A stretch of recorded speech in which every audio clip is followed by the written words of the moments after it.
Hello friends, welcome back to my channel passion for literature. और आज इस video में हम बात करेंगे हिस्ट्री ऑफ इंग्लिश लिटरेचर के एंग्लो नॉर्मन पीरियड के बारे में। और उसमें भी हम बात करेंगे मैटर ऑफ फ्रांस के बारे में। मैटर ऑफ फ्रांस क्या था इन इंग्लिश लिटरेचर के अंदर?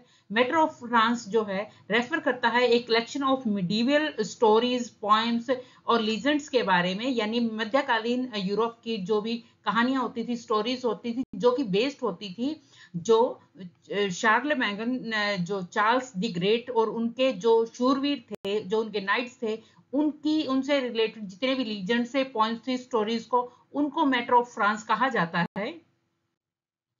ये जो है one of the three matters थे जो कि मिडियल रोमांस के लिटरेचर के अंदर से माने जाते हैं। और जो फेमस फ्रेंच पोइट थे जीन वॉडल इन 12th सेंचुरी के अंदर, उन्होंने इनके बारे में बताया था कि रोमांस के अंदर थ्री टाइप्स ऑफ मैटर्स हैं, जिसके अंदर सबसे पहला है मैटर ऑफ फ्रॉम, जिसके अंदर स्टोरीज जो है वो क्लासिकल टाइम की है, लाइक जो ट्रॉय की स्टोरीज है, अलेक्जेंडर द ग्रेट की स्टोरीज है, वो सारी की सारी रोमांस जो हैं वो सारे आएंगे मैटर ऑफ रोम के अंदर। उसके बाद सेकंड नंबर पे है मैटर ऑफ ब्रिटेन, जिसके अंदर किंग अर्थर की स्टोरीज है, राउंड टेबल की स्टोरीज है और जो उसके शूरवीर थे उनकी कहानियां हैं मैटर ऑफ ब्रिटेन के अंदर। उसके बाद थर्ड नंबर पे है मैटर ऑफ फ्रांस, इसके अंदर स्टोरीज है शार्ल मैगन और उसके जो शूरवीर हैं, यानी चार्ल्स द ग्रेट और जो उसके शूरवीर हैं उनकी कहानियां हैं, तो उसको नाम दिया गया है मैटर ऑफ फ्रांस। तो आज इसी वीडियो में हम मैटर ऑफ फ्रांस के बारे में बात कर रहे हैं।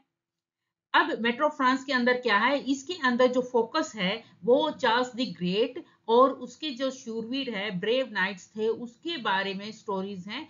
ये जो 742 से लेके 814 तक के बीच की जो सारी स्टोरीज हैं, इन स्टोरीज के अंदर हिस्ट्री और कल्पना यानी फैंटेसी का मिक्स है इनके अंदर। यानी कुछ स्टोरीज के जो है, जो इवेंट है वो रियल है हिस्ट्री के, और उसके अंदर कुछ ना कुछ फैंटेसी भी है। इनके अंदर रियल इवेंट्स होते हैं, जैसे बैटल अगेंस्ट जो सरकसेंस थे यानी मुस्लिम्स थे स्पेन के अंदर, वो स्टोरीज रियल इवेंट्स है। इसके अंदर लीजेंडरी एलिमेंट्स होते हैं, यानी दानव होते हैं, मैजिक स्वॉर्ड्स होती हैं, जादुई तलवारें होती हैं और सुपर नेचुरल हेल्प होती हैं इन स्टोरीज के अंदर। अगर फेमस वर्क्स की बात करी जाए तो इसका फेमस वर्क है द सॉन्ग ऑफ रोलैंड, यानी ला चेसन D Rowland.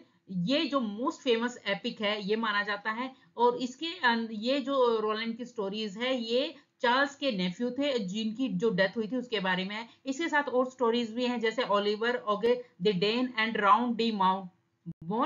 Matter of France ने बहुत ज्यादा हेल्प की मिडीवियल यूरोपियन लिटरेचर को शेप करने के लिए।